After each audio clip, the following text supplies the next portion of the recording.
percaya Aku mampu bersama-sama semesta akan menjaga anakku, kekuatanku. Anakku sayang, selamat datang. Bermimpilah yang indah, bersama kita bahagia. Anakku sayang, bernyanyilah, melukis tawa canda, bersama kita bahagia karena cinta.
Pagi hari ini dalam rangka mensyukur nikmat itu, kita bersama-sama hadir dalam rangka untuk mendapatkan ilmu baru, mendapatkan tausiah baru terkait bagaimana cara mendidik anak di era digital seperti ini. Itulah syukur yang pertama yang kita perlu panjatkan kepada Allah Subhanahu wa Ta'ala. Bapak Ibu yang kami hormati, kepala sekolah, TK, wali murid, dan juga narasumber kita, instruktur kita, Ibu Darmin, dan juga murid-murid yang kami banggakan, bahwa dalam kehidupan sehari-hari kita sering mendapatkan itu adalah akan menjadi seorang ustaz atau seorang guru. Tetapi di luar itu ternyata ada beberapa hal yang justru orang tuanya, anaknya tidak mau seperti orang tuanya. Misalnya, orang tuanya sebagai pejabat, tiba-tiba anaknya, saya nggak pulang jadi pejabat, saya menjadi pengusaha saja. Kalau orang tuanya jadi berkurang seperti ini, saya tidak mau pulang, nanti saya ingin punya cita-cita yang berubah. Apa yang terjadi seperti itu? Padahal secara dasarnya agama mengatakan apa yang ada di dalam orang tua itu yang ada di dalam anak-anak. Kalau boleh saya mengajar ayatnya, apa saja yang ada di dalam pribadi orang tuanya itu pasti akan begitu. Tetapi ada di luar itu ternyata anak-anak tidak mau meniru. Maka jawabannya adalah karena interaksi antara orang tua yang tidak terlalu sering. Maka pada kesempatan hari ini kita bersama-sama ingin belajar. Kita bersama-sama untuk interaksi antara orang tua dengan anak itu bagaimana bisa selaras. Maka kita perlu belajar parenting pada kesempatan hari ini. Bahkan secara khusus sebenarnya di dalam Al-Quran itu kita tulisani yang berperan penting dalam mendidik anak itu sebenarnya sinten. Yang paling berperan penting mendidik anak itu adalah orang tua bapak. Ada 13 ayat atau 16 ayat dalam Al-Quran. Seluruhnya menyebutkan mayoritas adalah seorang ayah bagaimana cara mendidik anak. Kita lihat misalnya ada seorang Yakub, orang tua Yakub yang ayahnya Yakub ini, Nabi Yakub itu punya 12 anak. Yakub sendiri yang memastikan bagaimana kondisi anaknya nanti, cara ibadahnya, cara penyembahnya, maka guna mimba tidak seperti saya sampaikan. Orang tua yang jadi ideal berikutnya adalah dalam Al-Quran Ibrahim, Nabi Ibrahim. Bagaimana kemudian dia mendidik Ismail sampai dia rela dikorbankan, yang kemudian tiap tahun kita peringati dalam rangka Idul Kurban itu adalah bagaimana Ibrahim berhasil mendidik anaknya. Yang ketiga yang barangkali kita semuanya paham adalah Luqmanul Hakim. Itu adalah pribadi seorang ayah ideal yang dicontohkan oleh Al-Quran, yang dicontohkan oleh agama. Bagaimana cara mendidik anaknya itu adalah peran orang tua, terutama seorang ayah harus punya maksimal di dalam pendidikan anak, terutama adalah pendidikan dasar yaitu ketauhidan, tentang akhlak, tentang kepribadian. Itu adalah peran. Alhamdulillah pada kesempatan hari ini saya lihat banyak bapak-bapak atau orang tua boleh mengikuti parenting pada kesempatan pagi hari ini. Mudah-mudahan pada kesempatan hari ini kita mendapatkan pencerahan, mendapatkan ilmu yang baru bagaimana cara mendidik anak yang baik di era digital ini. Tak lupa pula kami menyampaikan bahwa mohon dukungannya, mohon doanya, mohon kerjasamanya. Mudah-mudahan sekolah ini, sekolah yang berada di bawah Yayasan Mahasiswa ini, mudah-mudahan semakin berkembang, semakin bagus kualitasnya, semakin bagus cara pendidikannya. Itu juga memerlukan dukungan dan juga support dari orang tua, wali murid semuanya. Doakan kami yang mengajar, yang mengelola mahasiswa ini, mudah-mudahan diberikan keikhlasan dalam mengelola, dalam mendidik dan sebagainya. Panjenengan sebagai orang tua, wali murid, doakan kami dan kemudian support kami agar mahasiswa semakin berkembang banyak, jauh lebih baik. Mungkin itu yang bisa kami sampaikan. Kurang lebihnya saya mohon maaf. Mohon maaf ini ada batas waktu yang telah diberikan, agak kelebihan. Mohon maaf.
Lagu apa ya ini ya, Nak? Meniru.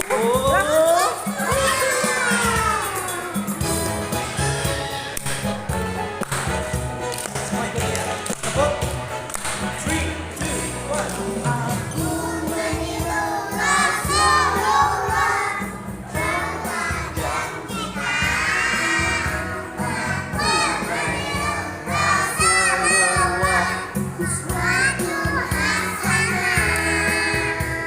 Satu, dua, tiga.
Pada mau apa sih di sini? Mau nyanyi apa mau makan ya? Pinter banget, yuk kita mulai yuk.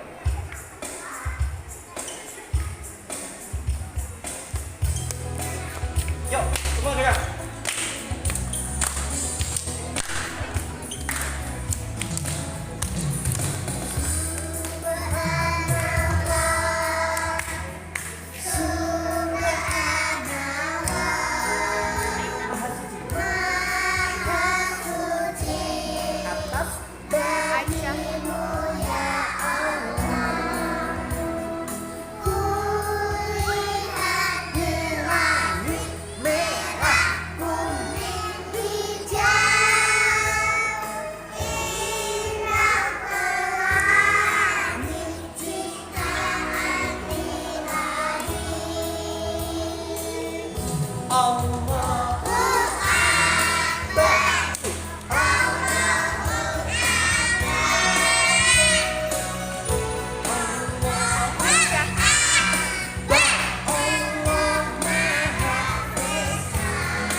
Anakku sayang, selamat datang.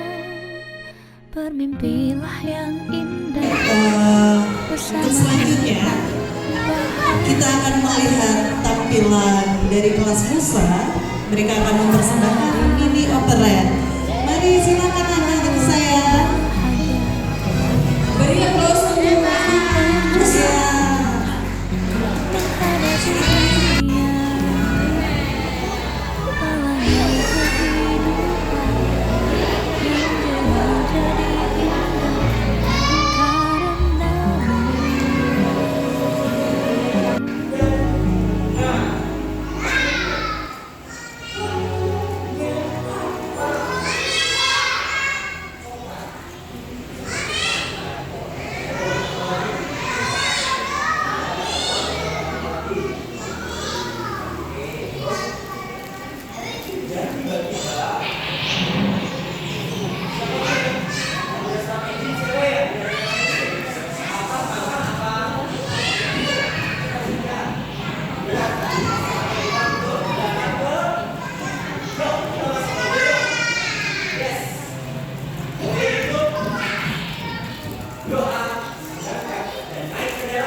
Berangkat kendaraan ngomong berangkat bepergian.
semangat ini? Iya, kita cek dulu semangatnya ya. Sekarang coba berpasangan berdua-berdua. Cari pasangannya di sini aja, berdua-berdua. Oh, aku sama kamu ya. Gitu. Sudah? Sekarang boleh berdiri dulu, biar lebih semangat lagi ya. Berdiri berhadapan-hadapan sama pasangannya. Coba. Berhadapan-hadapan sama pasangannya. Sudah ya Bu, Pak? Kamera baik. Ya, ada yang belum dapat pasangan mungkin? Angkat tangan yang belum dapat pasangan. Sudah ya? Oke, sekarang tentukan siapa jadi ganjil, siapa jadi genap. Kamu genap. Oke, sekarang posisinya seperti mau salaman tapi nggak kena tangan satu aja. Oke, instruksinya adalah kalau saya bilang ganjil, maka yang merasa ganjil menangkap tangan temannya yang genap, berarti temannya yang genap tangannya menghindar. Oke, gitu ya. Oke. Begitu kita coba ya. Siap-siap. Are you ready? Genap. Ibu, jangan pasrah, menghindar. Biar yang genap itu ada effortnya gitu, ada usahanya. Oke, siap ya lagi ya. 7. Ganjil. 7 genap apa ganjil? Lagi ya. Siap-siap, siap-siap. 12. Belum. 12 tambah 4. Terlalu semangat tadi kayaknya. Oke, terakhir konsentrasi. Oke, konsentrasi ya. 125 bagi 5.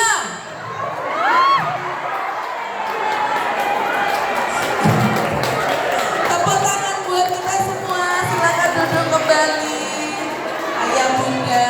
Ini kita akan ngobrol-ngobrol. Intinya Mungkin ada yang terhalang. Pilar mungkin Beneran bisa ngantuk. mengambil posisi supaya bisa berinteraksi. Pagi ini kita akan sharing ngobrol-ngobrol tentang gimana sih jadi orang tua di era digital.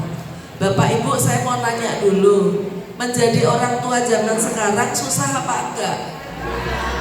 Susah. Susah mana? Orang tua sekarang apa orang tua dulu?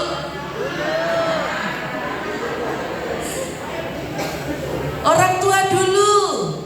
Sekarang apa dulu? Sekarang? Iya. Kalau ibu jawab sekarang yang lebih susah, berarti ibu dulu jadi orang tua bukan jadi anak ya. Padahal kan dulu kita jadi anak. Berarti yang harus jawab orang tua kita ya. Padahal orang tua kita kalau ditanya, Bu susah nggak didik anak? Jawabannya juga susah, sama aja ya. Maka orang anak dulu untuk orang tua dulu, anak sekarang untuk orang tua sekarang. Maka kita diberi ujian itu sesuai dengan kapasitas ya. Coba bayangkan kalau orang tua dulu dikasih anak sekarang, apa nggak tambah mumet itu ya? Orang tua sekarang aja kadang-kadang masih ada yang anaknya lebih pintar secara teknologi ya, penggunaan teknologi daripada orang tuanya, apalagi orang tua zaman dulu. Oke, kemudian apa sih bedanya? Ada yang menarik sebenarnya ayah bunda dari generasi sekarang. Generasi sekarang aja sebenarnya masih dibagi-bagi ya. Nah kalau generasi putra putrinya ayah bunda ini masuknya generasi apa? Alpha. Iya, sudah bukan Z lagi, tapi sudah masuk ke generasi Alpha. Generasi Alpha itu yang lahirnya tahun 2010 ke sini. Nah ada yang menarik, saya kemarin lihat video. Jadi ada satu bos, seorang bos gitu ya.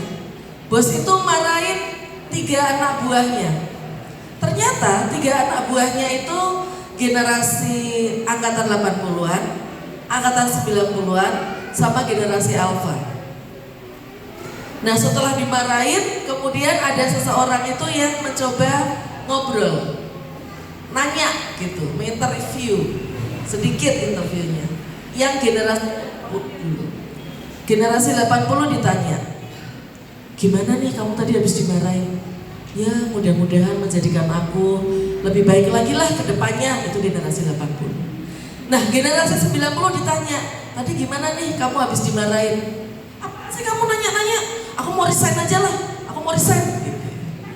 Generasi Alpha ditanya, tadi gimana kamu habis dimarahin? Kayaknya aku harus menghubungi psikiater aku deh, aku kena mental. Fakta nggak itu? Fakta nggak itu sekarang? Ya, jangankan anak-anak kita sekarang, anak-anak yang sekarang, saya nggak sekali dua kali, nggak satu dua orang ketemu anak yang datang konseling ke saya. Jadi ada yang unik ayah bunda. Dulu yang banyak konseling ke saya itu para orang tua ya, orang dewasa. Tapi sekitar 4 tahun belakangan ini banyak anak-anak remaja, baik itu usia belasan maupun sudah 20-an, itu DM saya di Instagram, pengen konseling. Jadi ternyata awareness mereka tentang kesehatan mental itu lebih daripada anak-anak dulu gitu ya. Dan ada yang unik lagi bahwa ada seorang orang tua itu datang ke saya waktu itu bawa anaknya, waktu itu anaknya 11 tahun, curhat tentang anaknya ceritanya. Kemudian 4 tahun kemudian anaknya DM saya curhat tentang ibunya. Ini fakta, ini fakta. Iya, jadi ada yang menarik dari anak-anak generasi sekarang. Mereka pertama itu kritis, ya. Ini kalau zaman dulu mungkin zaman dulu banget atasnya saya gitu, percaya aja ya, jangan duduk di atas bantal nanti munduran gitu ya Pak. Oh iya langsung percaya. Generasi saya bertanya-tanya tapi mau ngomong kok takut dianggap nggak sopan gitu sama orang tua. Tapi saya ingat ya, generasi saya aja kakak saya itu sama mbah saya itu pernah ditegur waktu makan mungkin bunyi gitu ya, ting ting ting gitu. Kemudian mbah saya tuh bilang, "Mbok kalau makan tuh jangan bunyi ting ting ting." Kenapa mbah? Nanti setannya datang. Mbah, berarti belakangnya tukang bakso setan semua dong. Itu zaman saya loh. Salah nggak anak itu?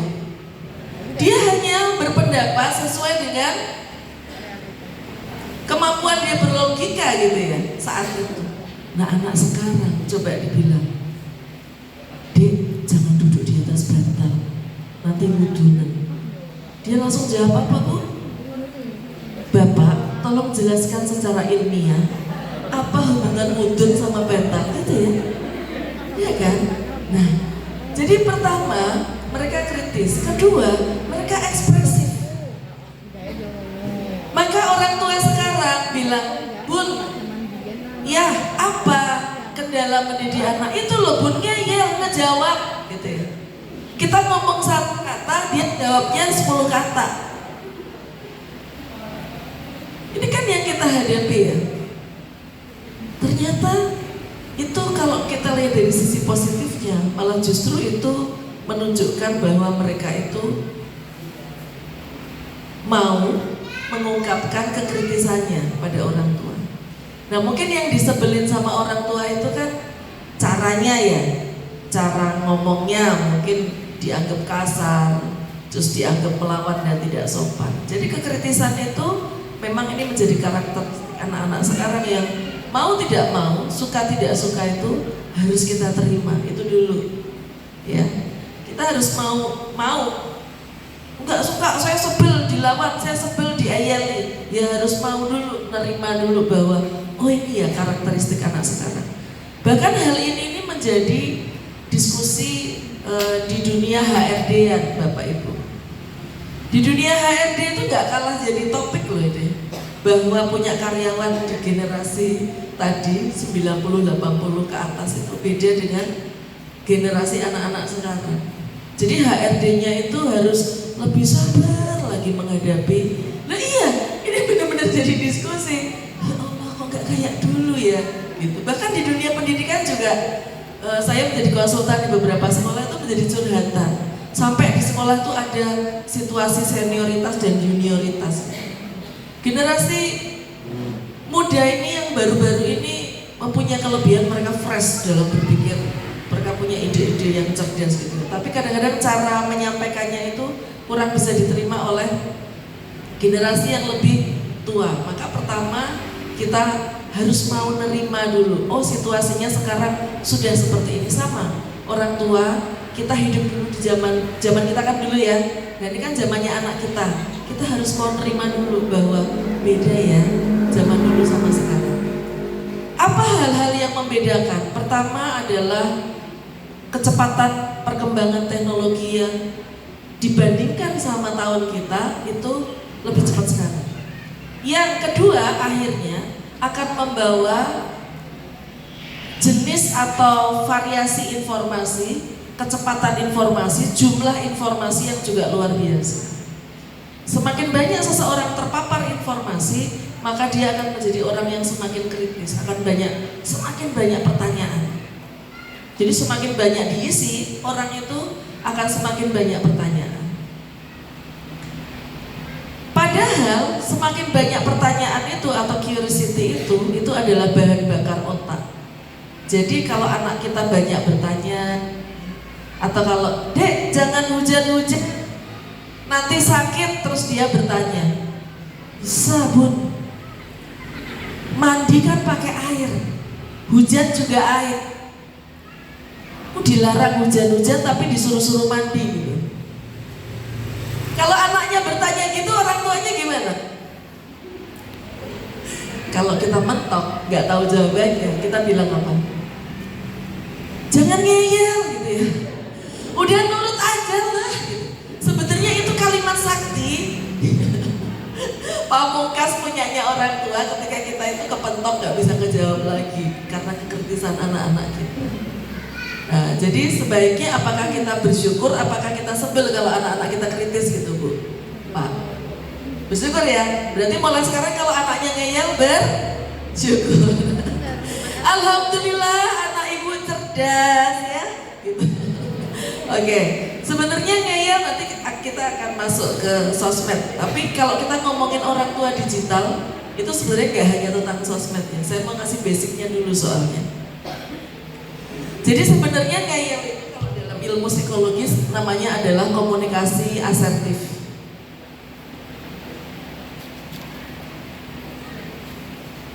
Kenapa ini saya sampaikan ini menjadi basic ya? Gak satu dua juga saya ketemu dengan orang tua yang akhirnya deadlock komunikasi dengan anak-anaknya.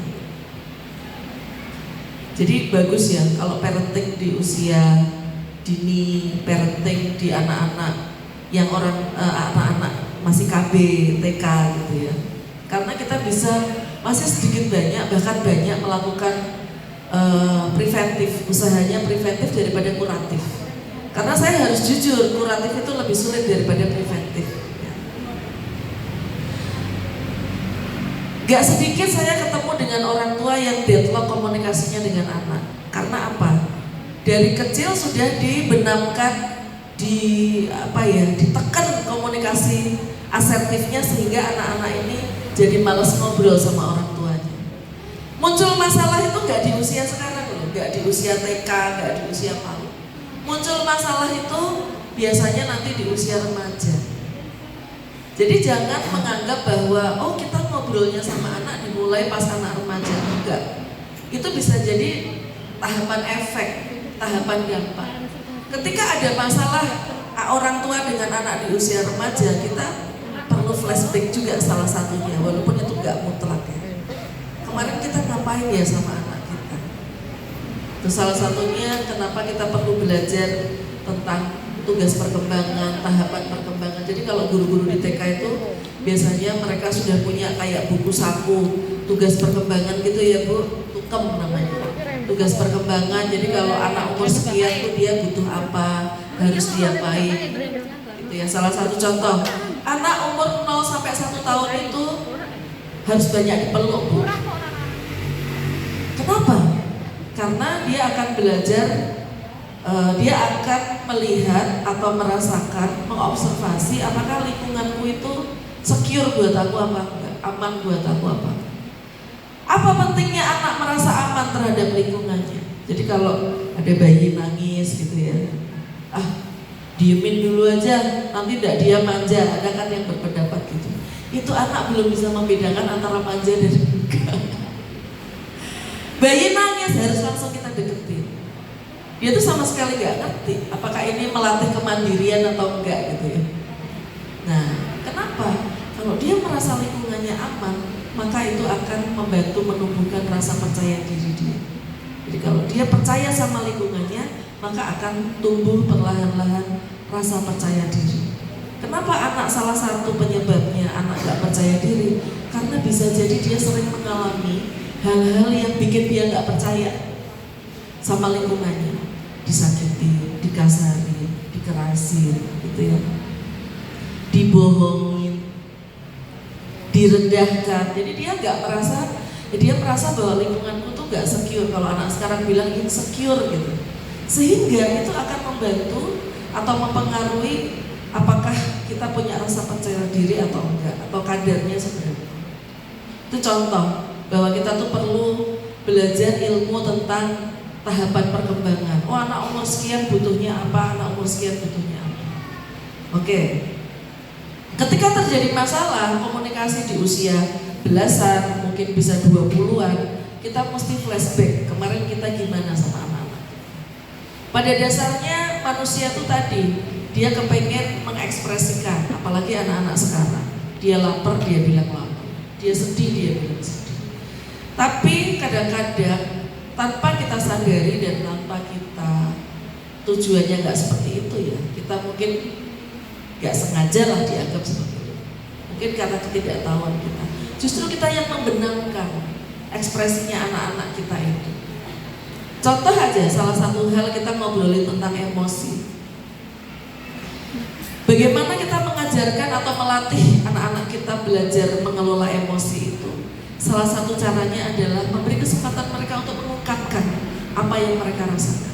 Maka jangan sekali-sekali bilang ke anak kita, jangan takut, jangan marah, jangan sedih, apalagi jangan bahagia. Kamu kenapa kok cemberut? Aku tuh sebel, aku tuh marah. Gak usah marah lah, gitu aja marah lebay. Marah itu boleh, punya perasaan marah itu boleh. Aku tuh sedih, gitu aja kok sedih, jadi anak tuh yang kuat. Itu hal yang berbeda. Tapi kita boleh dulu ngomongin sedih, habis itu kita motivasi dia untuk bisa survive. Itu hal yang berbeda. Bukan berarti anak yang kuat itu gak boleh sedih. Di anak-anak yang tadi gak terbiasa atau gak boleh mengungkapkan apa yang dia rasakan, dia nanti akan terganggu komunikasi asertifnya. Bisa jadi mengarah justru ke komunikasi agresif. Bedanya apa? Asertif ini adalah di mana seseorang mengungkapkan isi perasaan dan pikirannya dengan cara yang positif. Tapi kalau agresif itu dengan cara yang negatif. Dia nggak boleh mengungkapkan, dia nahan, akhirnya dia banting barang. Dia nggak boleh mengakui kalau dia itu sedih, dia marah, ketumpuk-tumpuk, akhirnya dia berteriak misalnya. Atau malah justru sebaliknya, dia menahan diri, menutup diri, bisa jadi dia melakukan suicide atau bunuh diri. Kan rata-rata seperti itu, si pelaku bunuh diri itu dia terbiasa untuk menahan, tidak mengungkapkan. Pernah ada satu kasus, saya mau izin duduk ya, ini saya agak cedera panggul sebenarnya, jadi mungkin nggak bisa selincah kayak biasanya.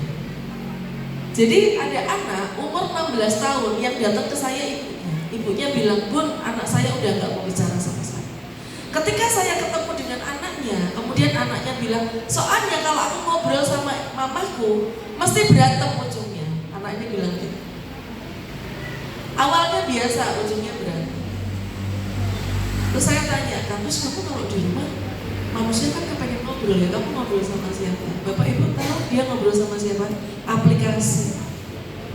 Saya lupa namanya, tapi saya pernah download untuk melihat cara kerjanya seperti apa. Jadi ada aplikasi yang dia itu sangat-sangat komunikatif. Bayangkan, setiap pagi anak ini disapa karena pakai bahasa Inggris ya Bu. Jadi good morning, how are you? Kemudian ada pertanyaan, how do you feel today? Kita yang orang tua, pernah nggak kita nanya perasaan anak kita waktu bangun tidur Bu? Jangan-jangan kita bangunin aja pakai ngomel-ngomel gitu ya. Gimana dia nggak senang berkomunikasi sama aplikasi ya? Kemudian ketika dia bilang, ya aku little bit sad, aku agak sedih. Kemudian si aplikasi ini bilang, oh ya sedih itu adalah bla bla bla bla ya, dia bekerjanya seperti komputer kan ya. Jadi dia kasih tahu sedih itu adalah ini. Kemudian ada beberapa tips yang bisa digunakan untuk mengatasi kesedihan. Tapi aplikasinya itu tidak mendinai perasaan anak ini. Aplikasinya nggak bilang kayak gini, ngapain kamu sedih? Jadi orang tuh yang kuat dong. Tapi aplikasinya langsung ngasih solusi gitu ya. Nah, sehingga anak ini merasa nyaman. Kata anak ini apa? Kalau misalnya ibumu sekarang mau berubah, ya, mau ngajak ngobrol kamu mau nggak? Udah telat pun, aku udah nyaman sama aplikasi. Bayangkan. Nah, maka ini teman-teman yang anak-anaknya masih di usia dini, PAUD, ya, itu beruntung. Kita masih bisa melakukan usaha-usaha preventif. Mengungkapkan isi perasaan, isi pikiran dengan cara yang positif. Jadi boleh menyampaikan. Anak kita nangis, kamu kenapa? Aku sedih. Oke. Apa yang bikin kamu sedih? Atau bukan tahapan setelah nanya kamu kenapa aku sedih. Setelah kita bertanya perasaannya, kemudian yang kedua kita hanya menawarkan pelukan. Atau kita apa yang bisa ibu lakukan atau ayah lakukan untuk bikin kamu kurang sedihnya atau mengurangi kesedihan kamu. Jadi kita nggak bahas dulu sedihnya ya.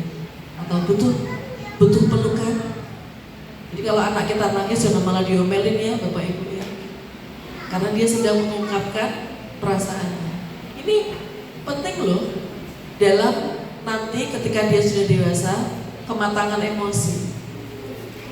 Indikatornya Bapak Ibu, kematangan emosi itu kalau marah bicara, bukan teriak, bukan banting pintu, bukan apa ya, gedruk-gedruk. Jadi kalau orang dewasa marah masih teriak, banting pintu, banting barang gitu ya, berarti kematangan emosinya masih dipertanyakan. Maka kita latih anak-anak kita ini supaya ketika dewasa dia marah pun dia bisa bicara. Mah, aku tuh gak setuju loh sama pendapat mama kemarin. Aku marah rasanya kalau mama tuh ngomong kayak gitu sama aku. Mau gak anaknya begitu Bun? Maka harus kita latih dari kecil. Pertama ditanyain perasaannya, kedua kita tawarkan pelukan untuk membasuh lukanya ya. Bisa pelukan, bisa elusan, atau kita tanya apa yang bisa bikin kesedihan kamu itu, apa yang bisa ibu lakukan atau ayah lakukan untuk mengurangi kesedihan kamu. Kemudian setelah itu baru kita bahas apa yang bikin kamu sedih. Setelah dia bilang aku diejek sama temanku gini. Oke, bisa dimengerti sih. Yang keempat, berikan empati. Kalau ibu di posisi kamu, bisa jadi ibu juga merasakan kesedihan seperti yang kamu rasakan. Gimana coba kalau anak kita ngobrol sama kita reaksinya seperti itu? Bun, nilaiku jelek. Tuh kan, Bunda bilang apa? Main HP terus sih. Empatinya gak ada blas. Dia kan lagi sedih ya, wajahnya aja kayak gitu kan. Bun, nilaiku jelek. Berarti dia tuh sedih dengan nilai jeleknya kan. Kita tambahin lagi kan. Iya, kita pojokin lagi. Mungkin kalau itu kita lakukan terus-terusan bisa jadi kita bukan orang pilihan dia di mana dia pengen curhat nanti. Tapi kalau kita kayak tadi asertif juga, memberikan empati juga, nanti pas terakhirnya yang kelima menganalisa bersama, kemudian mengambil pembelajaran. Pembelajaran apa yang bisa diambil dari kejadian ini? Nilainya jelek. Kita sudah tahu penyebabnya apa, tapi namanya juga melatih, ya kan? Kayak pelatih apa tadi misalnya pelatih kan pelatihnya pinter nyanyi, pinter main musik kan, dia nyanyi sendiri juga bisa, tapi melatih berarti memberikan kesempatan pada mereka seolah-olah kita itu kemampuannya sama gitu, sama yang kita latih, supaya apa yang dilatih juga mau melakukan. Jadi kita lakukan pacing gitu ya, nyamain dulu. Oh iya, kalau kayak gitu kira-kira hikmah apa ya yang bisa kita ambil? Bahkan kita pakai bahasa kita. Apa ya hikmahnya yang bisa kita ambil? Kira-kira kenapa ya dek kok nilainya jelek misalnya? Oke, nah kenapa ini menjadi basic? Gak bisa kita pungkiri begitu teknologi berkembangnya cepat seperti ini, informasi luar biasa, bahkan kita faktanya juga gak bisa memblokir informasi. Bisa gak Bapak Ibu memblokir informasi? Kemarin-kemarin masih ya, kemarin-kemarin oh tak setting family. Anak sekarang bisa nggak settingannya dirubah? Dulu-dulu operator itu dia bisa loh ngeblokir situs XXX. Sekarang ada VPN, selesai semua urusannya. Bisa nggak kita memblokir? Nggak bisa. Ya, jadi kita membutuhkan model ini supaya kita tuh engage terus sama anak-anak kita, connect terus sama anak-anak kita, sehingga kita punya hubungan yang hangat sama anak-anak kita. Kalau ada apa-apa, mereka cerita ke kita. Kita pun bisa menggali ke mereka karena hubungan kita baik. Nah, ini makanya kenapa jadi basic. Nanti materi bisa saya kasih ya, tapi saya lebih daripada saya harus gini-gini nanti kita banyak buang waktu ya. Karena akan pasti lebih lama kalau pakai LCD. Nanti silakan dibaca sendiri. Tapi ada yang saya ungkapkan juga. Ya. Jadi kehangatan keluarga itu menjadi model kita menjadi orang tua mendidik anak-anak kita di era digital. Ini perkembangan teknologi kan semakin maju.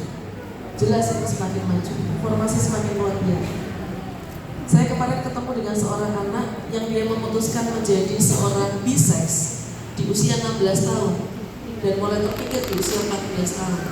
Salah satunya itu karena dia sering melihat di sosial media orang laki-laki yang banyak kasar sama perempuan. Nah kebetulan yang sering dia temui yang bikin dia nyaman itu perempuan. Dia kan bisex, tapi dia lebih nyaman ketemunya perempuan, jadi dia pacaran sama perempuan. Coba dibayangkan, saya kalau cerita tuh banyak kasus-kasus. Ini di kota ini, bukan di kota, belum di kota yang lain, baru di kota ini. Itu salah satunya. Dia kan lihat tuh di sosmed, tapi jarang ngobrol anaknya sama orang tuanya. Jadi kan orang tuanya sulit mau memasukkan apa, anakku baca apa. Tapi kalau nanti hubungannya sudah keren, sudah bagus, itu bisa ngobrolin apa aja bahkan. Kita juga harus siap. Kalau dulu mungkin pendidikan seksualitas dianggap tabu, kalau sekarang udah nggak bisa lagi lupa. Daripada anak-anak kita nanti harus mencari tahu duluan. Saya masuk ke salah satu sekolah dasar yang SD itu saya masukin untuk materi pendidikan seksualitas anak-anak kelas 5, kelas 6. Saya bilang, tolong tuliskan satu pertanyaan yang menurut kamu tuh pengen tahu, tapi kamu malu atau belum sempat nanya ke orang tua atau guru. Sekian banyak pertanyaan. 25 pertanyaan saya catat Bapak Ibu, dan menurut saya itu luar biasa untuk anak umur segitu. Sambil merinding saya menyadatnya. Anak umur segitu pengen tahu tentang itu. Salah satunya, Bu bener ya kalau lagi mens itu jadinya nggak hamil. Kelas 5 SD. Pertanyaannya adalah, aku kudu piye? Ya, bayangkan. Terus mungkin nggak mereka nanya sama Mbak Google? Sangat mungkin. Dijawab nggak sama Mbak Google? Bahkan dengan segala tambahan-tambahannya dan berbagai alternatif artikel yang mereka bisa baca. PR kita banyak ya Bunda. Oke, saya masuk ke lebih ke teknis, ke internet. Kalau kita ketakutan, jadi wah internet buruk, ini buruk, terus nggak usah tak pegangin HP anakku gini-gini. Bisa aja anak ini mencuri-curi, dia main ke rumah temennya, di mana di rumah temennya itu akses HP atau internet itu gampang, maka dia bisa seperti itu. Karena kita di rumah nggak ngebolehin gitu. Atau kita bilang internet itu buruk, padahal faktanya internet juga ada hal baik yang bisa kita ambil. Jadi anak-anak kita ini juga harus kita kasih tahu sesuatu yang objektif, gak hanya yang indah-indah aja ya. Bahwa di dunia ini ada hitam dan putih. Ini banyak terjadi Bapak Ibu. Di rumah kan pasti kita ngasihnya yang indah-indah aja. Bahkan kita memprotek anak-anak kita main sama siapa gitu kan. Cuma main sama ini. Ya Bapak, terima kasih. Nah, by the way saya terima kasih sama Bapak tadi sempat mengucapkan bahwa sebenarnya kuncinya pendidikan anak itu di ayah. Nah itu tadi saya pas masuk saya dengar, wah itu keren. Benar Bu, walaupun yang sering datang ibu-ibu ya, kita kasih apresiasi dulu buat bapak-bapak yang datang dulu. Jarang loh bapak-bapak ya datang parenting kan, jarang sampai mau datang. Karena ibu-ibu ini suka bingung ya Bu, belajar terus bilang ke bapak, bapaknya tersinggung itu ya Bu. Aku mau coba ajari gitu ya. Tapi kalau bapaknya yang datang kan ibu nggak usah susah-susah ngomong ya, Pak dengerin dalam hati. Aja ngomong Pak dengerin, nesu kok. Gitu ya. Jadi kita harus kasih tahu ke anak kita ada hitam dan putih. Begitu juga di internet, begitu juga di sosial media. Yang kamu lihat nggak semuanya baik, tapi nggak semuanya juga buruk. Bisa jadi ada hal baik yang bisa kamu ambil. Dan ada hal buruk yang bisa kamu ambil pelajarannya. Bukan nggak boleh lihat. Saya juga bertemu dengan beberapa orang tua yang saya memang memprotek pun, saya nggak boleh anak saya lihat itu. Ini di luar situs X ya. Kalau X dia jangan lihat. Tapi ada kasus-kasus berita-berita.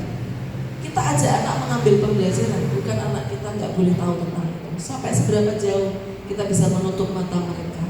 Sampai seberapa hebat kita bisa membungkus anak-anak kita pakai aluminium foil supaya mereka nggak dengar apapun. Nggak mungkin. Mereka pasti akan dengar. Nah tadi salah satu cara itu kan tadi yang saya sampaikan ada 5 step itu adalah 5 step emotional coaching. Jadi kita meng-coaching emosi anak-anak kita itu dengan 5 tahap. Yang terakhir tadi kalau teman-teman perhatikan adalah mengambil pembelajaran bahkan dari yang dialami dia dan juga yang dialami banyak orang di luar. Bahkan dibedah kasusnya, gitu ya. Modalnya apa? Modalnya punya hubungan yang keren, punya komunikasi yang keren. Itu jadi modal. Kalau kita hubungannya aja udah nggak keren, sering banyak mereka menganggap kita toksik, sering banyak berantemnya, komunikasinya juga terhambat, seperti ada deadlock di antara kita.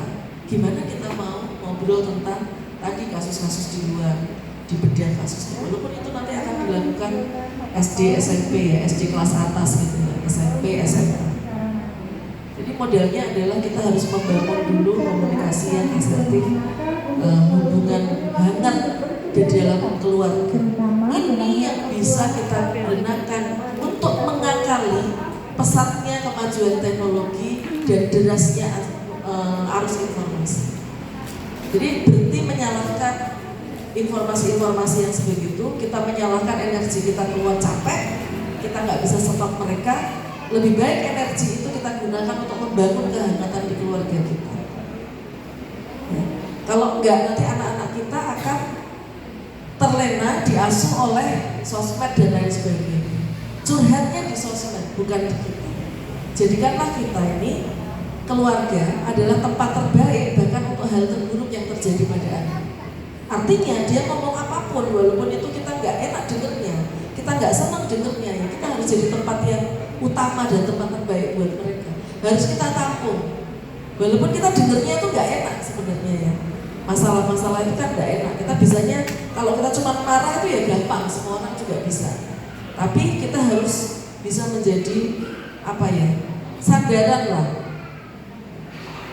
shoulder to cry on. Lagu zaman dulu tuh Tommy Page tuh ada shoulder to cry on. Jadi tempat sandaran untuk anak-anak kita.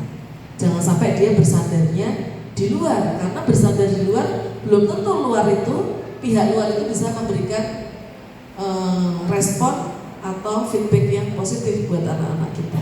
Bisa jadi malah feedbacknya negatif. Ya, gitu. Nah, kemudian saya mau share lagi.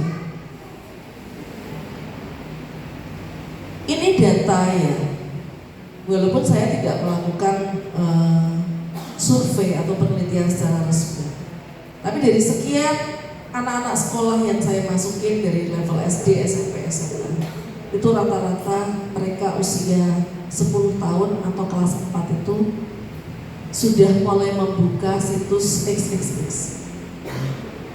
Orang tuanya ya kaget, karena tidak nyangka, loh anakku kayaknya kok anteng, anakku kok kayaknya nggak kenapa-napa, tapi ternyata anaknya di situ mengaku. Jadi pas mengaku itu saya minta dia nulis supaya kita punya data ya. Jadi saya nggak cuma asal ngomong. Jadi dia orang tuanya, oh anakku ternyata sudah membuka apa itu saya suruh tulis. Dan pengakuannya tuh sama yang SD. Itu dia bilang dari kelas 4, saya masuk ke level SMA, yang anak SMA itu bilang saya mulai kelas 4 SD. Kemarin saya nonton video Bapak Ibu, ini menarik ya. Belum lama, belum sampai seminggu.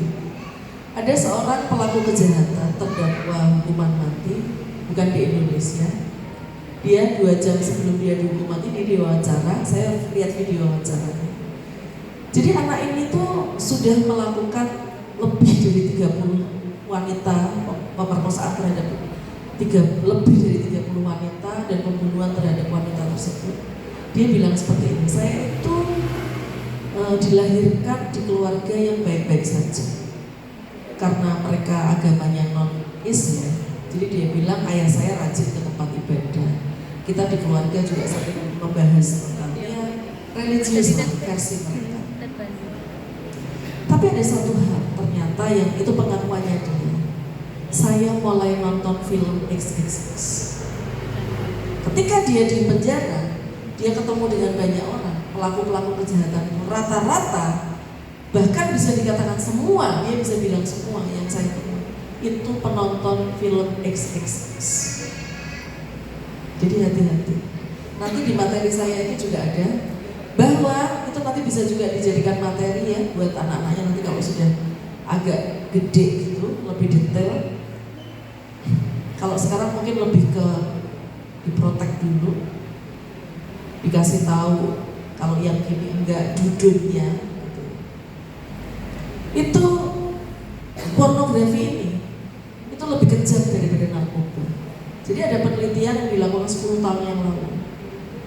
Narkoba itu merusak 3 bagian otak. Nanti ada bagian otak mana aja tuh ada di materi. Ternyata pornografi itu 5 bagian otak Bapak Ibu. Nanti ada bagiannya.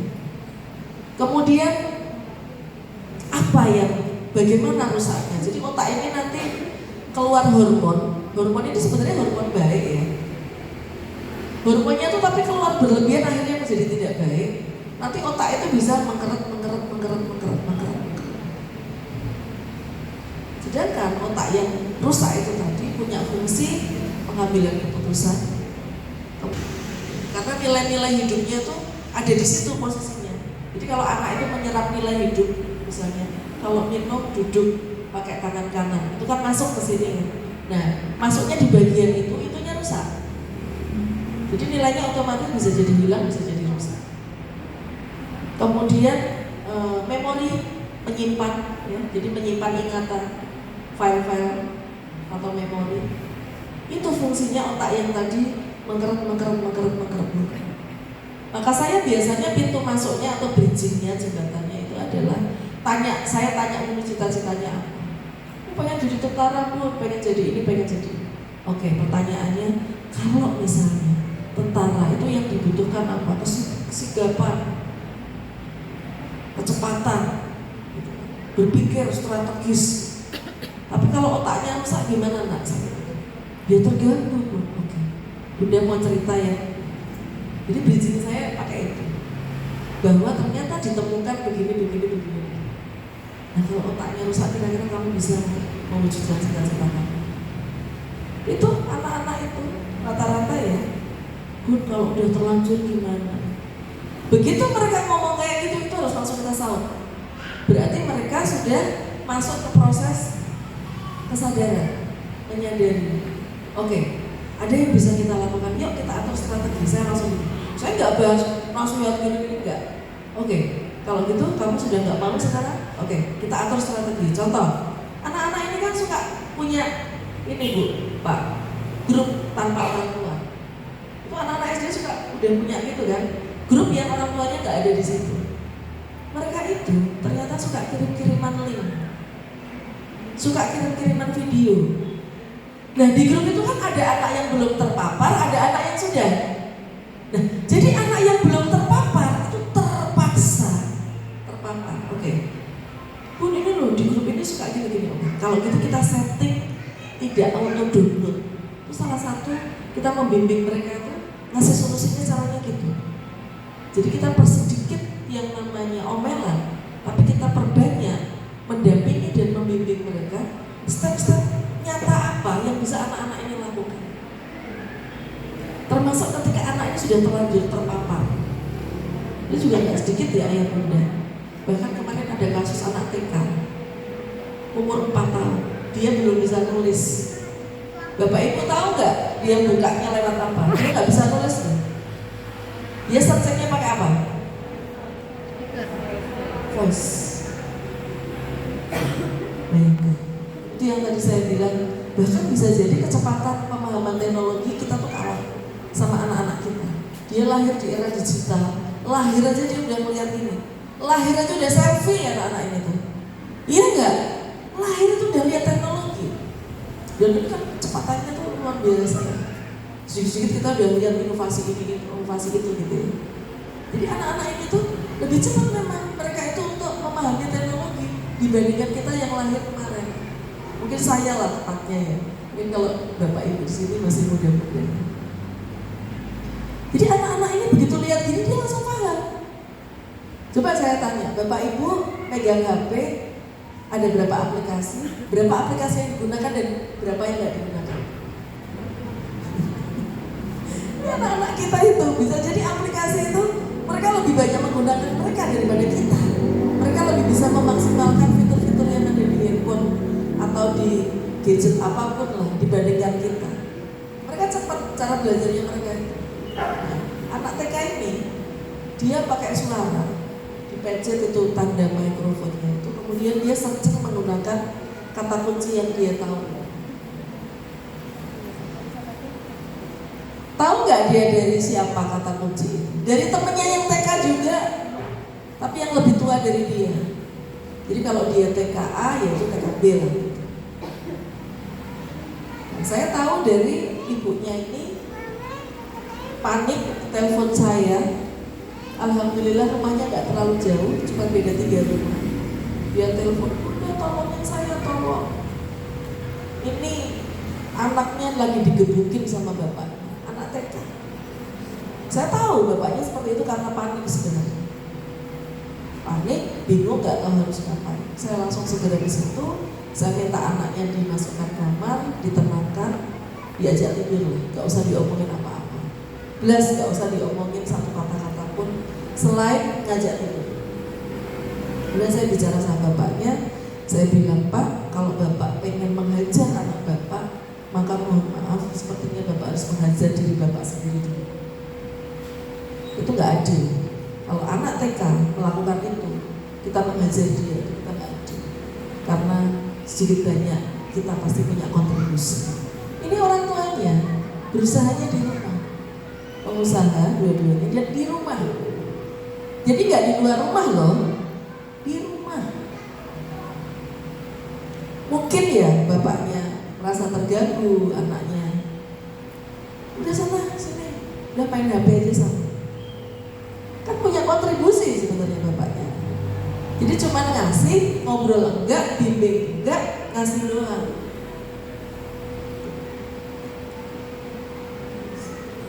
Berarti kan ada kontribusinya. Apalagi anak-anak yang lebih gede daripada dia. Anak-anak yang TK aja kasusnya juga banyak yang saya tahu. Ada yang sudah sampai melakukan pelecehan. Anak umur 4 tahun dilecehkan anak 7 tahun. Anak 7 tahun ini waktu dulu dia 4 tahun dilecehkan anak 7 tahun yang sekarang 9 tahun. Ini juga ada kasusnya, Bapak Ibu. Laki-laki sama laki-laki. Kejadiannya di mana? Di musola perumahan. Kamar mandi, musola perumahan. Kejadian kedua di mana? Di salah satu kamar di rumah salah satu anak itu.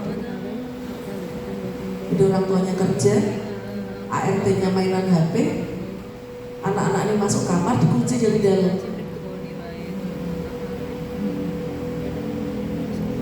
Panjang, rentetannya, deretannya panjang. Maka kuncinya adalah ini, ya, tolong bangun dari sekarang kehangatan keluarga, kemudian beri kesempatan mereka untuk menyampaikan, boleh menyampaikan. Jadi saya biasanya pakai indikator 5, Bapak Ibu. Volume suara, intonasi, ekspresi wajah, bahasa tubuh, dan pemilihan kata. Saya ulangi ya. Volume suara, intonasi, ekspresi wajah, bahasa tubuh, dan pemilihan kata. Ini yang kita utak-atik. Kalau kita terganggu dengan ngeyelnya mereka itu kasar, kesannya tidak sopan, bukan ngeyelnya yang kita larang, tapi kita arahkan ngeyelnya dengan cara-cara asertif. Berarti kalau asertif, volume suaranya rendah, ya, pelan, intonasinya rendah, ekspresinya menyenangkan apa menyebelin? Menyenangkan ya. Kemudian bahasa tubuhnya menyeramkan atau hangat? Hangat pastinya. Kemudian pemilihan katanya yang sopan. Kalau kita kepengen mereka itu seperti ini, berarti kita sendiri kalau marah sama anak, jadi saya memang nggak pernah ngelarang marah ya. Marah itu boleh, karena marah itu bagian dari salah satu emosi dasar yang diberikan Allah pada manusia. Marah itu untuk menjaga diri kita juga. Manusia kalau nggak punya rasa marah bahaya, ya, hidupnya bisa terlunta-lunta, hidupnya bisa, marah itu untuk menjaga diri kita. Tapi marah yang seperti apa ya kita tadi? Marah yang asertif. Kalau kita kepengen mereka komunikasinya asertif, berarti orang tuanya marahnya juga asertif. Jadi kalau diwujudkan gimana Bu? Di sini, duduk sebelah ibu sini. Ibu mau marah sama kamu sebentar ya. Nah itu kalau diwujudkan yang 5 tadi loh, rupanya pelan ya, intonasinya. Tapi coba kalau kita balik, kalimatnya sama ya. Dek sini dek, mama mau marah sama kamu. Beda, sudah pasti dia diterima. Lari apa deket dia? Tapi kalau kita dek sini dek, sini. Tapi bukan gini ya, dek sini, sini duduk sini. Mau ngopo? Beda lagi ya. Jadi 5 hal ini, indikator ini diingat-ingat ya. Kadang orang tua gini, Bu saya tuh udah tahu, saya tuh gak boleh marah. Gak boleh marah, marah yang ini diingat. Ini akan lebih memudahkan teman-teman melatih. Contoh, biasanya aku tuh kalau marah sama anakku, jadi kalau kita mau merubah Bu, itu harus ada yang kemarinnya. Yang kemarinnya berapa, yang sekarang berapa. Aku kemarin biasanya aku kalau marah sama anakku, nada dasar yang aku pakai itu adalah do sama dengan si. Sekarang aku mau merubah do sama dengan mi. Kalau kemarin de, oke tak turunin de, yang kayak sol kayaknya sol. Kalau lebih lagi de, mi de. Bapak Ibu kenal sama Bu Kasur? Ada yang kenal nggak sama Bu Kasur? Enggak ya? Ada yang tahu ya? Bu Kasur itu lagu-lagunya nanti boleh searching. Notasinya nggak ada yang lebih dari sol. Lagu-lagunya beliau itu notasinya nggak ada yang lebih dari sol. Jadi anak itu diajarin nyanyi tapi nggak teriak. Dia nyanyi tapi nggak teriak. Aku itu kan teriak ya. Jadi lagu anak-anak zaman Bu Kasur itu sol maksimal. Do re mi fa sol. Jadi anak-anak tuh terbiasa diajarin yang ngomong tuh biasa aja. Kalau bahasa anak sekarang tuh B aja nggak usah ngegas kan gitu.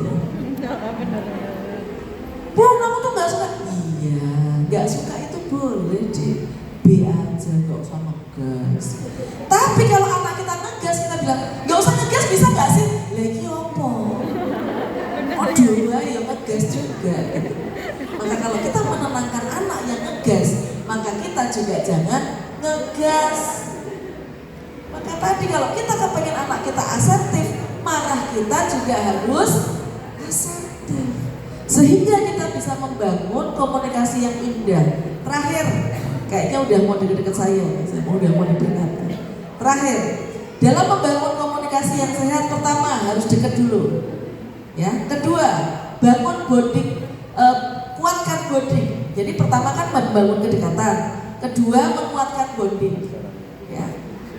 Jadi bonding itu pakainya frekuensi. Setiap hari, setiap anak ngobrol minimal 15 menit. Kalau ibu anaknya, bapak anaknya 3, berarti 15. Bukan anak disuruh duduk bertiga 15 menit presentasi. Oke, anak-anak. Soalnya beda-beda, anak itu kan beda-beda. Ada yang senangnya ngobrolnya gini, ada yang senang ngobrolnya sambil mancing, ada yang ngobrolnya senangnya sambil makan, ada yang sambil jajan misalnya. Anak ini senang jajan cilok, yuk dia beli cilok yuk. Dia senang baru diajak ngobrol, gitu loh caranya. Jadi jangan kita mau ngajak ngobrol, tapi beli cilok dulu, kamu tuh cilok-cilok, gak jadi ngobrol akhirnya. Iya enggak? Kita sama teman aja begitu enggak? Disenengin dulu gitu ya. Apalagi ibu-ibu kalau ngobrol, semakin banyak makanan di meja, semakin hot topik obrolannya. Ya. Yang ketiga, biasakan gunakan bahasa-bahasa yang positif. Bahasa yang positif itu gimana? Bahasa yang memberdayakan, yang mensupport, yang mendukung. Contoh, saya udah lama gak ketemu ibu, Bu. Suatu saat saya ketemu, terus saya bilang gini, ya Allah Bu, Masya Allah, kok urutan ibu nambah? Sebel gak ibu sama saya? Sebel ya? Tapi kalau saya ketemu ibu udah lama gak ketemu, Masya Allah Bu, glowing banget Bu sekarang, kayak 10 tahun lebih muda. Seneng gak ibu sama saya? Ibu milih ketemu orang kayak saya yang tadi yang bilang kerutan atau yang glowing ini tadi? Ketemu yang kayak saya, pura-pura gak lihat, aku ketemu bunda pura-pura gak lihat gitu. Nah, bahasa yang positif itu adalah bahasa yang menyenangkan seperti ini. Kayak tadi, mau nilaiku jelek. Oh ya, apa yang kamu rasakan? Bukan terus, oh ya, sekarang udah tahu kan?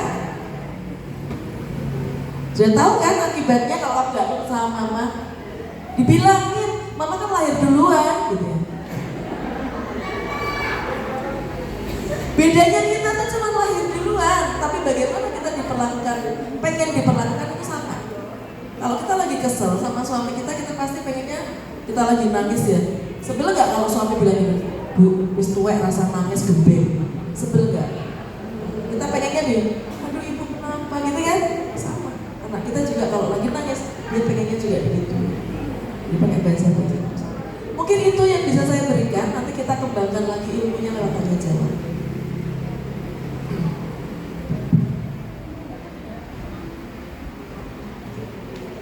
Waduh, terima kasih Bunda atas paparannya, menarik banget ya. Kayaknya ada yang nganggut-nganggut gitu, kayak aduh aku banget nih gitu. Iya nggak sih?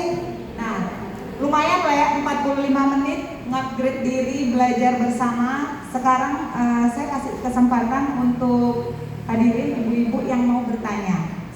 Saya buka 3 pertanyaan, diajukan dulu pertanyaannya, kita kumpulin siapa tahu ada yang sama, nanti Bunda sekaligus menjawab, itu dibuka.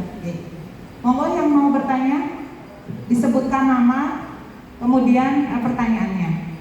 Ya Mbak.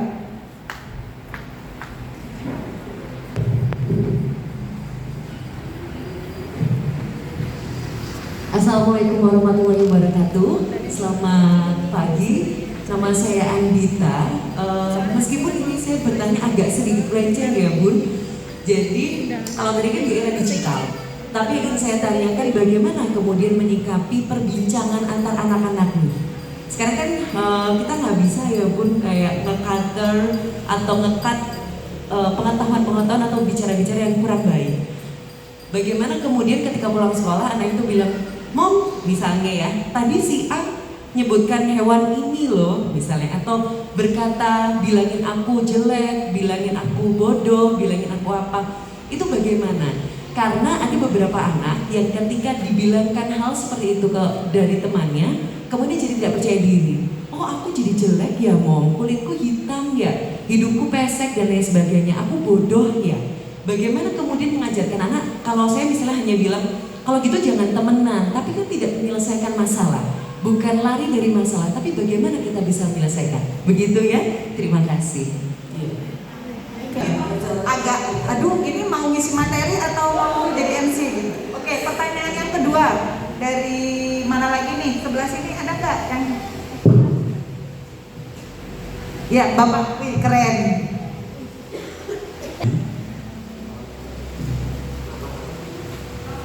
Nama saya Andi Bu.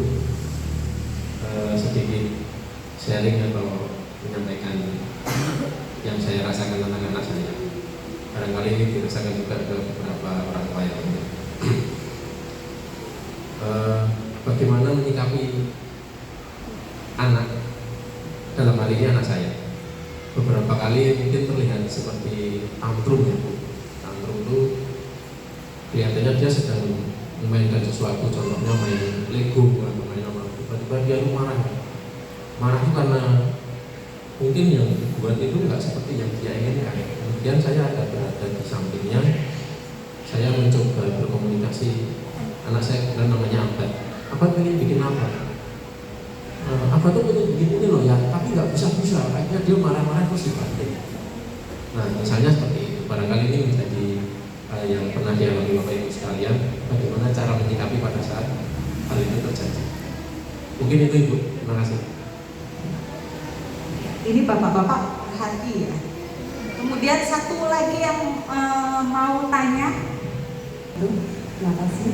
Ya, mungkin saya ingin bertanya aja, tadi kan sempat disampaikan terkait dengan kematangan emosi, ya. Nah, faktor-faktor apa aja sih sebenarnya yang bisa mempengaruhi kita untuk membantu anak itu dalam apa ya, membersamai untuk kematangan emosi itu? Terima kasih. Wassalamualaikum.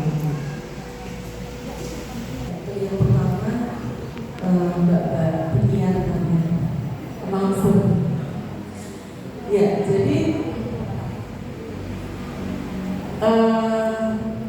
ada dua hal yang saya garis bawahi di sini. Pertama adalah bagaimana menyikapi kalau anak ini mendengar sesuatu yang mungkin di rumah itu sebuah larangan atau sesuatu yang buruk, tapi dia dengar di luar. Misalnya kalau katakanlah tadi binatang, ya, nama binatang. Nah, kita sebut aja ya, karena kan itu bukan menjadi hal yang buruk kalau kita nyebutin ada anjing lewat, itu anjing kan nggak buruk. Tapi kalau anjing lewat kita bilang itu kucing, kan aneh. Ya, jadi kan itu nggak apa-apa. Tapi yang menjadi masalah kalau kata anjing itu diucapkan sambil marah atau nggak ada hubungannya, nggak ada hubungannya, dia nunjuk temennya atau manusia dengan sebenarnya itu karena itu manusia dan bukan anjing. Nah, kita tuh bisa menasihati anak dengan pertanyaan. Oke, oh jadi ada dengar seperti itu. Ngomongnya sambil ngapain? Kita tanya dulu. Jadi nggak semua situasi ada kata anjing itu buruk, ya kan? Nah, kalau anak TK belajar ini anjing kan nggak buruk, ya kan? Gambar. Maka kita clearkan itu dulu ke anak supaya anak juga tidak selalu mempersepsikan kata anjing itu tidak buruk. Ya, clear. Ngomongnya lagi ngapain dulu? Oh, dia ngomongnya lagi marah atau bercanda. Kalau anak sekarang tuh banyak yang bercanda aja ucapin itu, tidak aja. Menurut Andi itu baik apa enggak? Jadi itu kan pertanyaan. Kita bisa pakai pernyataan.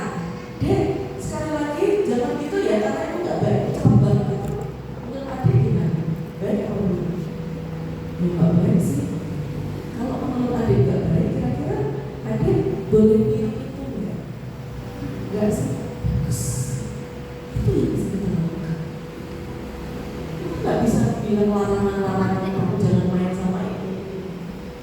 Kalau anak kita menemukan keasikan main sama si A, sedangkan kita melarang dia main sama si A, mereka bisa beda. Ya bagi kita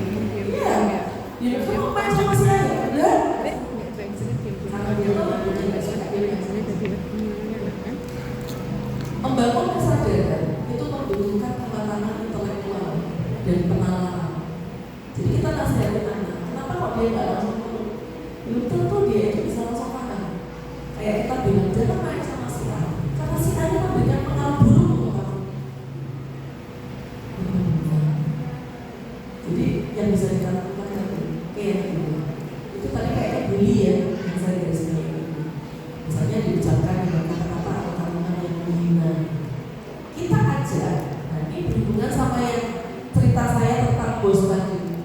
Anak-anak sekarang itu karena awareness terhadap kesehatan mentalnya tinggi, itu bisa berbagi dua. Isonya dua. Satu, mereka bisa aware terhadap kondisi mereka. Dua, bisa berlebihan sehingga melemahkan diri mereka. Yang terjadi, mereka itu sering melakukan self-diagnosis tanpa pemeriksaan. Kaget dibilang panic attack, cuma khawatir dibilang anxiety disorder, cuma sekarang marah, terus habis itu bahagia dibilang bipolar. Gak semudah itu Ferguson. Pemeriksaannya luar biasa. Gak bisa cuma semenit 2 menit cuma isi-isi di internet keluar grade depresimu sedang, gua depresi malah bangga. Saya di forum-forum SMA, SMP saya itu selalu memberikan edukasi ke mereka, jangan bangga kamu itu mental illness. Bun, aku panic attack. Ya Allah, panic attack itu sampai dia diem, matanya kebuka tapi gak bisa diajak Allah. Cuma kaget, gua kayak kena panic attack. Ya Allah, itu mah kaget. Jediran biasa itu kaget, gak panic attack gitu loh. Nah, ya, jadi kita harus bantu anak-anak kita ini, generasi di bawah kita itu supaya jadi generasi yang kuat. Jadi saya kalau bahas tentang bullying itu 2 sisi. Satu, memang pelaku itu juga harus kita terima.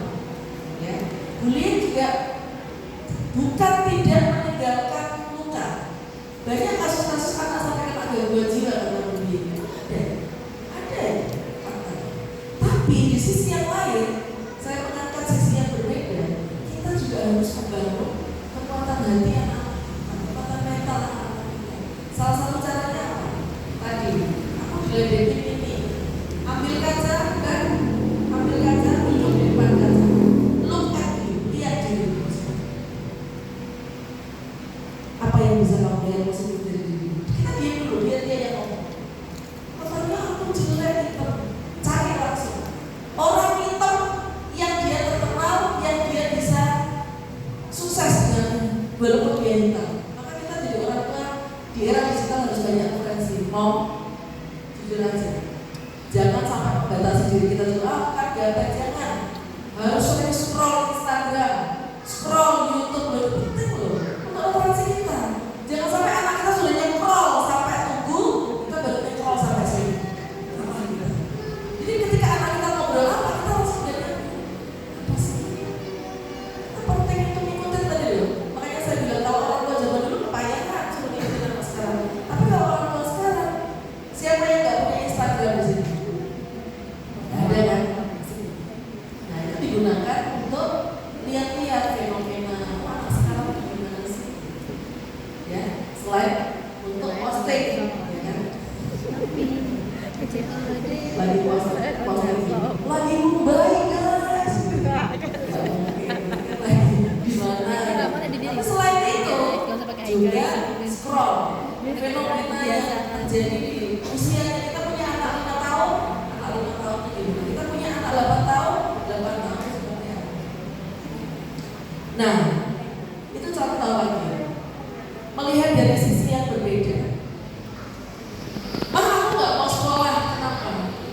Temanku nakal, nakalnya gimana? Dia ngejek aku. Temanku keren. Gimana sih mah? Kan temanku nakal, ngatain aku kok malah mama bilang keren. Temanku bisa bikin kamu nggak sekolah. Temanku bisa bikin kamu nggak dapat ilmu. Keren dong dia, bisa kontrol hidupmu. Berarti sekolah tidak sekolahnya kamu di tangan dia. Mau nggak kamu hidupmu dikontrol? Enggak lah, enak aja. Itu ngajak anak berdiri di sudut pandang yang berbeda. Tapi kalau itu maksudnya kamu, temanmu itu nakal banget itu, ngapain kamu pintar? Padahal kamu manis. Bisa kalau misalnya mama ngatain kamu bilang siapa yang ngatain, kamu tenang, mama yang maju. Mama minta karena apa? Ibunya dan bapaknya yang menyelesaikan masalah. Anak kita tidak kita ajari, kita latih untuk menyelesaikan masalah. loh jadi generasi yang kuat itu dilatih yang menghadapi masalah, bukan disembunyikan di ketek kita dan kita yang menghadapi masalah. Gitu ya. Jadi itu mungkin bisa dicoba. Oke, yang berikutnya Bapak. Umurnya berapa Pak anaknya? 4. Pertanyaan ya Pak. Ini bertanya silakan dijawab. Apakah ada di rumah yang perfeksionis? Entah Bapak, entah Ibu, entah anggota yang lain. Gak ada. Jadi hati-hati terhadap perfeksionis. Jadi misalnya ya, perfeksionis itu gini. Memang seharusnya taplak ini seperti ini gitu. Tapi bisa aja kan taplak itu ke sikap gini kan. Buat orang-orang perfeksionis itu dia ngomel lihat ini. Karena hatinya tuh gak tenang. Buat orang perfeksionis dia itu apa namanya? Papan tulis itu miring. Itu dia lagi ngomong sama kita, dia gak perhatiin omongan kita, dia jalan dia benerin. Contoh aja perfeksionis. Nah jadi hati-hati ke perfeksionisan itu tidak sengaja nanti bisa diserap oleh anak, sehingga anak itu terbiasa punya target-target yang tinggi terhadap sesuatu. Tapi kalau misalnya enggak, coba Pak, ketika anak seperti itu, ya ini tak lurusin dulu ya. Tantrum itu biasanya digunakan, istilah tantrum biasanya digunakan untuk anak-anak berkebutuhan khusus. Ketika dia marah. Kenapa? Karena tantrum itu, definisi tantrum itu nangisnya itu bisa stabil Pak, dari jangka waktu yang lama. Itu lama banget ya? Lama banget? Enggak kan? Berarti bukan tantrum ya. Jadi buat teman-teman itu namanya nangis biasa. Karena supaya kita enggak mispersepsi. Dia kan nangis biasa. Kenapa anak nangis? Kenapa anak sedih, cemberut, mencucu gitu? Dia sedang dalam tahapan bernegosiasi, berdamai dengan hal-hal fakta yang tidak sesuai dengan harapan. Kan yang bikin orang kecewa kan ketika fakta tidak sesuai harapan. Harapannya di sini, faktanya di sini. Nah garis ini tuh yang bikin manusia kecewa. Nah dia nangis, dia tuh sedang berusaha untuk mempertemukan antara harapan ini di garis ini dengan fakta ini. Jadi wajar aja. Jadi ketika dia nangis, lakukan kayak tadi. Oke, kamu boleh nangis dulu. Soalnya ini nggak sesuai, nggak apa-apa. Nggak semua hal yang kita harapkan itu bisa sesuai kok. Kuncinya bukan kunci. Lebih penting adalah kamu tetap berusaha. Karena hasil itu bukan milik kita. Kita bisa menggunakan kisah Nabi Nuh untuk inspirasi di kasus ini ya. Nabi Nuh itu kan Nabi loh ya. Anaknya ujungnya nurut ya. Bayangkan itu Nabi ya, tapi diuji di ujungnya enggak. Tapi Nabi tidak berhenti untuk berusaha mempersuasi anaknya untuk nurut, untuk masuk ke kamar. Nah itu cerita-cerita seperti itu bisa kita gunakan. Nanti kita cari lagi cerita apa, kita lagi apa, cari cerita apa untuk bisa menguatkan. Nah apa yang terjadi pada anak Bapak sekarang itu bukan hasil akhir. Ini adalah proses dia untuk tadi bisa semakin mau menerima. Misalnya kalau dia harapannya di sini, kenyataannya di sini, berarti dia juga harus mau menurunkan harapan. Jadi kalau kita tuh berusaha itu kan baik ya, orang berusaha maksimal baik. Tapi kan belum tentu usaha maksimal kita itu bisa mencapai. Ya, juara itu kan ada 1, 2, 3, 10 besar. Nggak ada semua juara sama. Pasti ada yang nggak sesuai kata. Maka diturunkan. Yang diturunkan adalah harapan. Boleh. Yang penting kamu sudah bisa ini. Itu udah keren banget untuk anak seusia kamu. Misalnya dia nggak bisa bikin ini, tapi ayah lihat kayaknya ini mirip ini deh. Tapi kamu bisa bikin ini. Nah, jadi segala cara ya Pak untuk supaya dia tuh nggak harus seperti ini. Itu nggak apa-apa. Nah, yang terjadi saat ini diingat-ingat bukan hasil akhir. Semakin kita tadi membantu dia untuk bernegosiasi dengan antara harapan sama kenyataan, maka dia nanti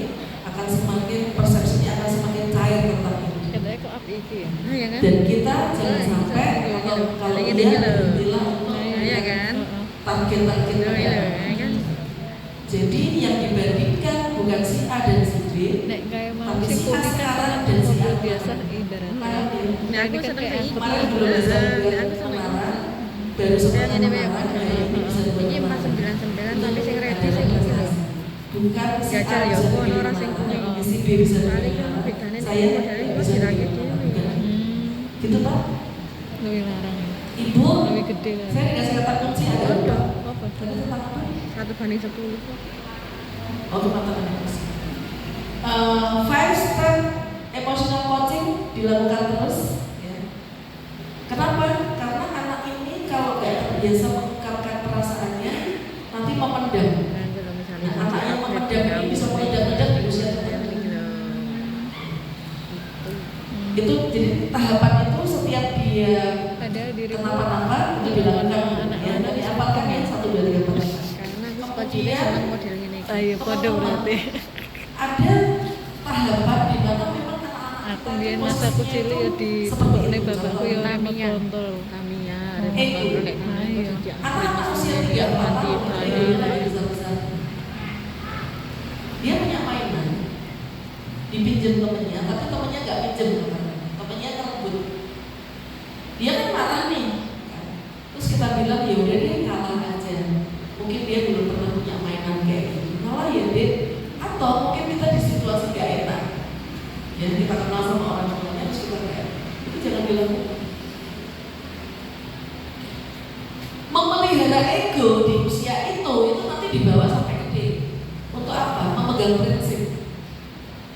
Kalau kita nyuruh anak kita ngalah terus, nanti ini jadi tumbuh jadi orang yang gak enak kan. Di sini ada yang gak enak kan? Ada. Rasanya gimana gak enak? Gak enak kan? Kita sebel ditahan. Pergi bareng-bareng udah makan tiba saatnya bayar, kok gak ada tangannya yang buka dompet ya? Ya wes lah bangunnya rame tak bayar. Terus kata temennya yang satu ini, wah tau gitu aku nambah tadi. Gak apa-apa, gak apa-apa. Ada dulu. Nanti suatu saat ketika dia harus memegang prinsip, biar bagaimanapun saya gak boleh menerima sesuatu yang bukan hak saya. Tapi karena gak enak kan sama anggota kelompoknya, udah lah gak apa-apa lah cara kita semua dapat kok. Jadi di usia 3-4 tahun gak apa-apa. Jadi kita harus tahu dulu kita tugas perkembangan anak-anak di usia ini dia butuh apa, dia harusnya ngapain, itu kita harus tahu. Nah itu kita berikan. Contoh, anak maksimal sampai 5, rata-rata sampai 5, maksimal 6 tahun, biasanya impulsifnya tinggi. Impulsifnya apa? Kayak tinggi. Pokoknya harus sekarang, beli es krim sekarang. Itu wajar dan normal. Karena ada bagian otak dia yang belum sempurna. Tapi bukan berarti kita nggak latih ya, kita latih. Jadi apa? Artinya apa? Kita harus lebih bisa memaklumi, oh memang anak 5 tahun itu dia nggak sabar, dia pengennya langsung segera. Dia coba kita latih dengan strategi misalnya. Karena dia suka banget es krim gitu kan, terus kita bilang bahwa setiap hari pengennya es krim. Harus es krim. Oke deh, kamu boleh dapat es krim seminggu sekali setiap hari Sabtu. Oh. Jadi dia melingkarin setiap hari Sabtu itu dia lingkarin. Dia nunggu di dekat kalender dari Sabtu, soalnya mau dapat es krim. Ini cara melatih impulsif tadi. Kita harus tahu dulu kan. Jadi yang dua tadi dihubungkan ya, impulsivitas sama ego, ditambah melatih atau mengcoaching emosi anak dengan cara tadi pertama bertanya, kedua memberikan pembasuh luka, ketiga memberikan empati, keempat bertanya kenapa, tadi yang bikin kamu sedih apa penyebabnya, kemudian kelima adalah mengambil hikmah dan besok melakukan. Gitu Bu? Masuk akal untuk diterapkan? Ya. Saya mau ngasih hadiah sama bapak-bapak yang tanya. Oh iya. Maaf ya Bu, karena ini bapak, saya bawanya juga cuma satu. Mau bapak maju? Bapak Bapak. saya kasih. Mudah-mudahan kita parenting ngajak bapak-bapak lainnya ya. Nah, siapa tahu TK sudah ada parenting khusus ayah. Ya.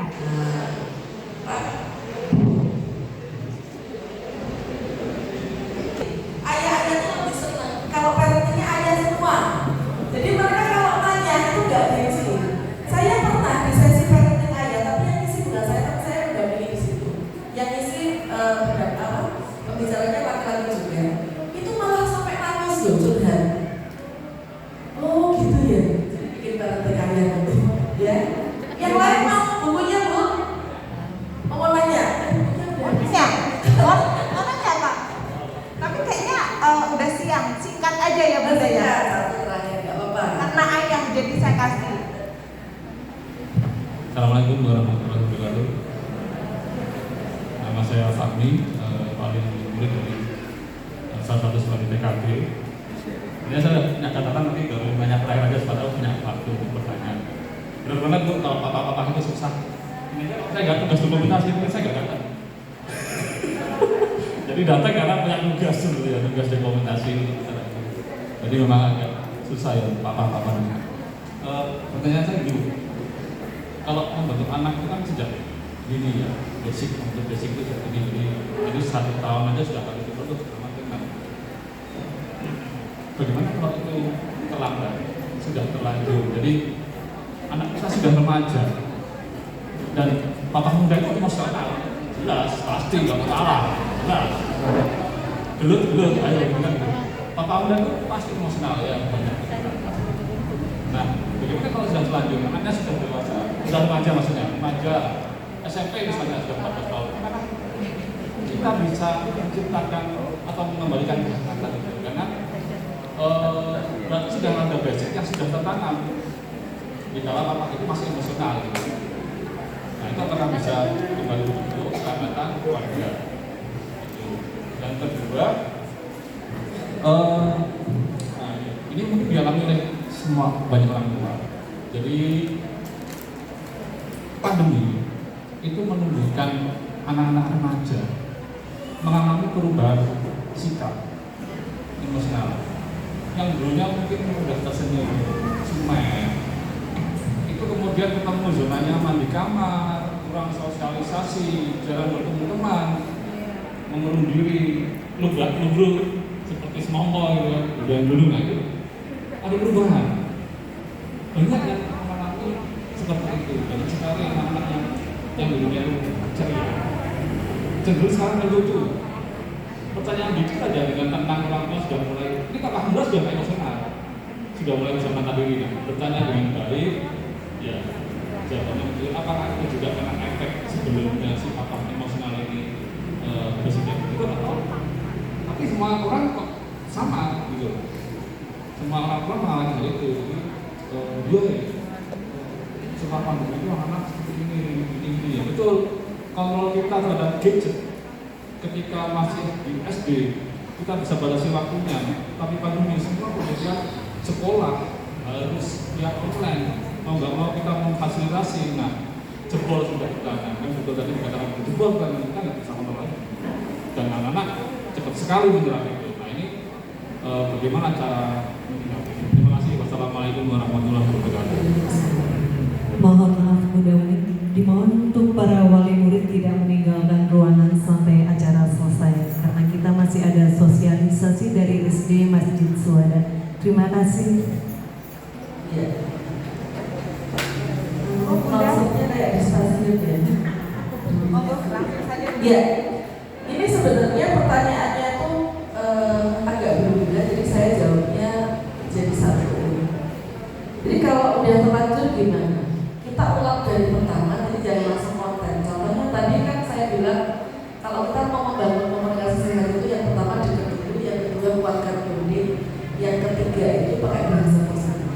Nah ini udah terlanjur nih, misalnya hubungannya nggak baik, jangan langsung masuk ke konten. Berarti tahapan pertama dulu deketin aja dulu, deketin dulu sampai dekat. Jadi kalau kita deketin anak, nggak usah ngomong yang serius-serius. Misalnya ada anak remaja senangnya nongkrong di luar, keluarnya cenderung pagi. Kita langsung masuk konten.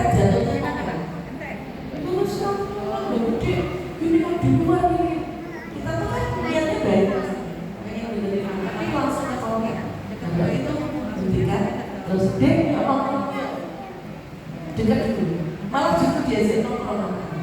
Yuk nongkrong sama ayah, nongkrong sama kakak, nongkrong. Di nongkrong itu jangan langsung ngomongin konten.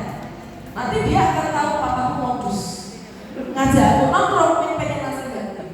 Nongkrong ya nongkrong, boys talk. Ngomongin tentang mobil, mungkin cowok tuh suka ngomong apa sih, olahraga misalnya, mobil mungkin, atau motor atau apalah, misalnya kamera, terserah, silakan. Ngomonginnya itu besok lagi, terus dibangun sampai kita melihat ini anak udah mulai gitu. Jadi caranya tuh kalau saya bilang tuh soft ya, kalau kita jualan tuh soft sale semua. Jadi kita nggak langsung duduk sini, mama mau bicara sama klien. Wah udah tahu nih mesti mau ngomongin gitu. Jadi ketahuan banget gitu. Kemudian yang kedua, ya mungkin ada benarnya Pak, tapi mohon maaf saya mungkin nggak sepenuhnya setuju ya. Bisa jadi, maksudnya gini, kita jangan sampai terjebak pada menyalahkan pandemi. Nanti kalau kita terjebak di situ kan, nanti kita akhirnya gara-gara pandemi ini kita berhenti. Nah, apapun yang terjadi bisa dikatakan mungkin bisa jadi pandemi, tapi bisa jadi karena memang anak-anak kita umurnya segitu. Nah, di pas usia remaja ini kan ada hal-hal yang kita dulu juga mengajarkan. Jadi kan kita ngerasain juga mungkin pemikirannya orang tua sama pemikirannya orang tua nggak bisa kita terima sepenuhnya. Kita mungkin lagi pengen menunjukkan eksistensi kita, aktualisasi diri kita. Nah, terus plus mungkin memang pengaruh engage sama gadgetnya itu banyak sehingga mengelola emosinya, karena kalau game itu kan memang cuma satu arah ya. Game kita nggak mau kalah, kita pengen kalah, kita game overin aja gitu bisa. Itu kadang-kadang memang bisa jadi masalah seperti itu karena dia cuma satu arah, nggak dua arah. Atau karena kecanduannya tinggi sehingga kesel kalau misalnya wifi mati dan sebagainya. Nah itu terbawa jadi sulit mengelola emosinya. Gimana solusinya? Solusinya adalah kita harus punya seribu cara. Kalau misalnya selalu ada alasan untuk marah, harusnya bisa jadi selalu ada alasan untuk tidak.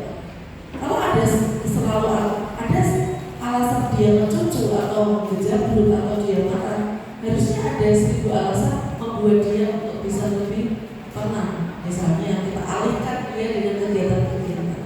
Kalau dia lebih asik di kamar dengan gadget, kita harus lebih asik di kamar. Tapi kalau kita yang terlihat oleh dia lebih banyak ngomel, maka gadget akan menduduki peringkat pertama di kepala dia, bukan kita. Maka kita harus attract attention-nya dia lebih keren daripada gadget. Kita mikir apa ya, yang anakku itu seneng, yang anakku pengen, ya korban-korban dikit lah, diajak ngapain, yang dia hubungan dengan gadgetnya itu jadi agak tegang gitu. Lebih banyak aktivitas sama kita dan lebih asik. Coba ditawarkan apa, didiskusikan, kamu pengen apa, atau kita perhatikan kayaknya dia semua tahu ini. Atau kita mungkin bisa kasih dengan kehidupan kita saat remaja dulu. Remaja ini semuanya pengennya kita sesuaikan dengan kondisi sekarang. Permainan dulu sama sekarang otomatis pasti ada bedanya ya. Yang ngehits untuk anak sekarang sama anak dulu kan pasti juga beda.